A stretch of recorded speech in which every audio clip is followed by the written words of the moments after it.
दोस्तों, खबर में आगे बढ़ने से पहले अगर आप भी पीएम मोदी का खुलकर समर्थन करते हैं तो अभी इस वीडियो को लाइक कीजिए और लाल बटन को दबा के चैनल को सब्सक्राइब करके घंटी बजाकर कमेंट में लिखिए जय हिंद। आजमगढ़ में अमित शाह गरजे, कहा कांग्रेस सरकार में होती थी आलिया, मालिया और जमालिया की घुसपैठ। जी हां दोस्तों, केंद्रीय गृह मंत्री अमित शाह ने गुरुवार को आजमगढ़ में चुनावी जनसभा को संबोधित कर विपक्ष पर हमला बोला।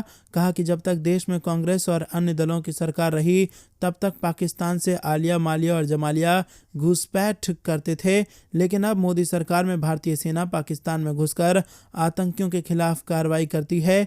लालगंज विधानसभा क्षेत्र में आयोजित जनसभा में उन्होंने कहा कि यूपी में भाजपा पुनः सत्ता में आई तो इंटर पास कर उच्च शिक्षा में जाने वाली छात्राओं को स्कूटी का तोहफा दिया जाएगा। अब तक मोदी सरकार ने प्रदेश के किसानों को सम्मान निधि के रूप में 37,000 करोड़ रुपए दिया है।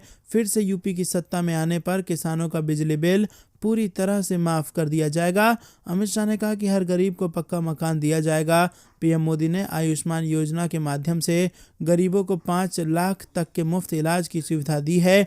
5 एक्सप्रेसवे बनवाए गए तो वहीं 40 मेडिकल कॉलेज, 52 इंजीनियरिंग कॉलेज और 56 नर्सिंग कॉलेज खोले गए हैं। हवाई पट्टी को एयरपोर्ट में तब्दील कर दिया गया है। दोस्तों, रुक करते हैं अगली बड़ी खबर की तरफ। चंदौली में पीएम मोदी बोले, हम सिर्फ कोरी बात नहीं करते बल्कि करके दिखाते हैं ठोस काम। जी हां दोस्तों, उत्तर प्रदेश में विधानसभा चुनाव अब अपने अंतिम चरण में है। भारतीय जनता पार्टी के राष्ट्रीय प्रचारक प्रधानमंत्री नरेंद्र मोदी इसके बाद भी कोई कसर नहीं छोड़ रहे हैं। जौनपुर के बाद गुरुवार को पीएम मोदी ने चंदौली में भाजपा के प्रत्याशियों के पक्ष में चुनावी सभा को संबोधित किया।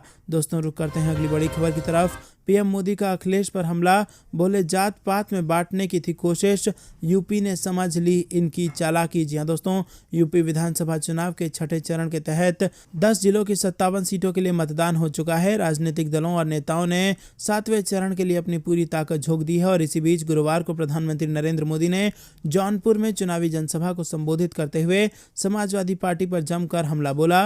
उन्होंने कहा कि घोर परिवारवादियों ने पूर्वांचल के लोगों को अपने हाल पर जीने के लिए छोड़ दिया था।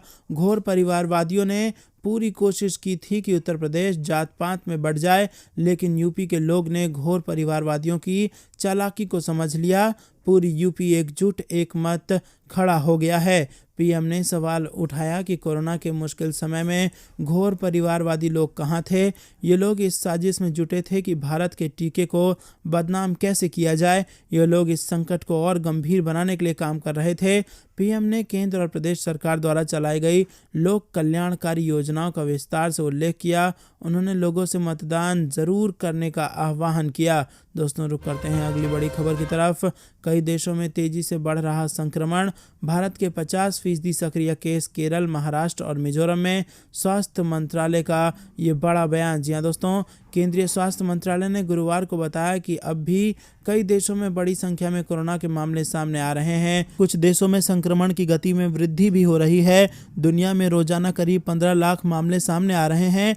केंद्र स्वास्थ्य मंत्रालय के संयुक्त सचिव लव अग्रवाल ने कहा कि दुनिया के कई देशों में कोविड के मामले में तेजी से उछाल आया है। हालांकि राहत की बात यह है कि देश में कोरोना संक्रमण के मामले में तेजी से कमी भी आई है। रुक करते हैं अगली बड़ी खबर की तरफ। यूक्रेन से जंग के बीच रूस ने अपने रॉकेट से हटाए कई देशों के झंडे, भारत के तिरंगे को नहीं छेड़ा। जहां दोस्तों, यूक्रेन के साथ युद्ध छेड़ने के बाद से रूस का बहिष्कार देखने को मिल रहा है और इस बीच रूस ने भी उन देशों पर पाबंदियां लगाई हैं जो इसके खिलाफ है। और इस बीच रूस से एक वीडियो सामने आया है जिसमें दिखाया गया कि रूस अपने रॉकेट से कुछ देशों के झंडों की तस्वीर को हटा रहा है, वहीं भारत का झंडा उस पर रहने देता है। ये वीडियो रूसी स्पेस एजेंसी रोसकॉसमॉस के हेड डिमिट्री रोजोजिन ने ट्वीट किया है। रुक करते हैं अगली बड़ी खबर की तरफ। फिर बदलेगा मौसम का मिजाज और कई हिस्सों में होगी बारिश। जी हां दोस्तों, दरअसल दोस्तों दिल्ली एनसीआर के हिस्सों में तापमान में बढ़ोतरी देखने को मिली है।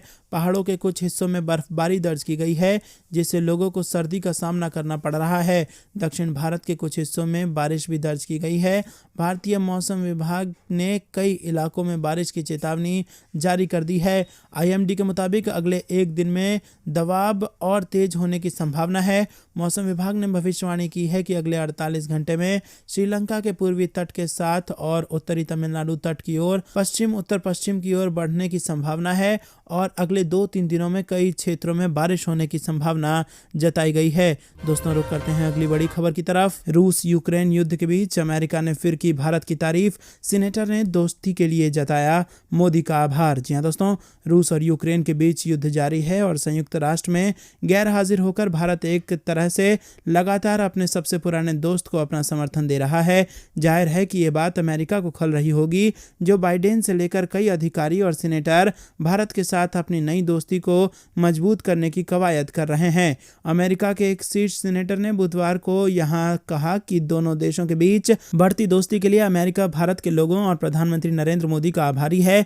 Near east, south Asia, central Asia और आतंकवाद विरोधी सीनेट फॉरेन रिलेशंस उप समिति के अध्यक्ष सीनेटर क्रिस मर्फी ने कहा कि अमेरिका भारत संबंध यकीनन काफ़ी मजबूत नहीं रहे हैं। संयुक्त राज्य अमेरिका हमारी बढ़ती दोस्ती के लिए भारत के लोगों और प्रधानमंत्री मोदी का आभारी है। दोस्तों रुक करते हैं अगली बड़ी खबर की तरफ। PM मोदी बताएंगे टारगेट, राफेल की मिसाइल साधेगी निशाना।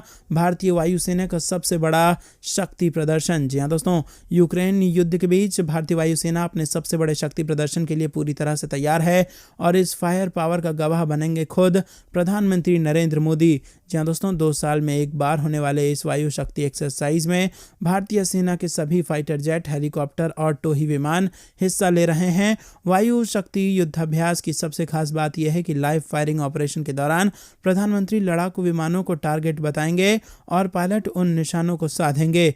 पाकिस्तान की सीमा के बेहद करीब पोखरण रेंज में पहली बार भारतीय वायुसेना का सबसे advance fighter Rafale supersonic speed में उड़ान भरते दिखाई देगा और air to air missile fire करेगा। एयरफोर्स के मुताबिक वायु शक्ति एक्सरसाइज देश के एयर पावर की ताकत का ही प्रदर्शन नहीं बल्कि real time war operational training भी है। बुधवार 2 मार्च को वायुसेना के सह प्रमुख एयर मार्शल संदीप सिंह ने वायुसेना की कर्टन रेजर प्रेस कॉन्फ्रेंस को राजधानी दिल्ली में संबोधित किया। दोस्तों रुक करते हैं अगली बड़ी खबर की तरफ। रूस ने तेज की कीव में बमबारी, कई शहरों पर कब्जे का दावा। 10 अहम बातें आपको बताएंगे दोस्तों। दरअसल दोस्तों, रूस यूक्रेन के शहर को अपने नियंत्रण में लेने में लगा हुआ है और यूक्रेन की राजधानी कीव के पास बमबारी तेज कर दी है। रूस के आक्रामक हमले को देखते हुए यूक्रेन के लोग भी अपना देश छोड़ने पर मजबूर हो रहे हैं। वहीं यूक्रेन में फंसे भारतीयों को भी तेजी के साथ निकाला जा रहा है और वापस स्वदेश लाया जा रहा है। रुक करते हैं अगली बड़ी खबर की तरफ। मेक इन इंडिया समय की है मांग, आयात पर निर्भरता कम करें, घरेलू विनिर्माण बढ़ाएं, उद्योग जगत। प्रधानमंत्री नरेंद्र मोदी ने की अपील। जी हां दोस्तों, प्रधानमंत्री नरेंद्र मोदी ने गुरुवार को कहा कि मेक इन इंडिया समय की जरूरत है और उन्होंने उद्योग जगत से आयात पर निर्भरता कम करने के लिए अपील की है। PM मोदी ने उद्योग जगत से भारत में निर्मित होने वाले सामानों के आयात में कटौती करने के प्रयास करने का आग्रह किया। प्रधानमंत्री ने make in India for the world पर DPIIT के वेबिनार को संबोधित करते हुए कहा कि दुनिया भारत को एक विनिर्माण शक्ति के रूप में देख रही है। प्रधानमंत्री ने कहा कि आत्मनिर्भर भारत और मेक इन इंडिया के लिए बजट में घोषणाएं उद्योग और भारतीय अर्थव्यवस्था के लिए महत्वपूर्ण है। दोस्तों जाने से पहले आप अभी इस वीडियो को लाइक कर लें और इस लाल बटन को दबा के इस चैनल को फ्री में सब्सक्राइब करके इस घंटी को जरूर दबा दें और अपने लोगों तक इस वीडियो को शेयर कीजिए। देख रहे थे आपका अपना चैनल। जय हिंद, जय भारत।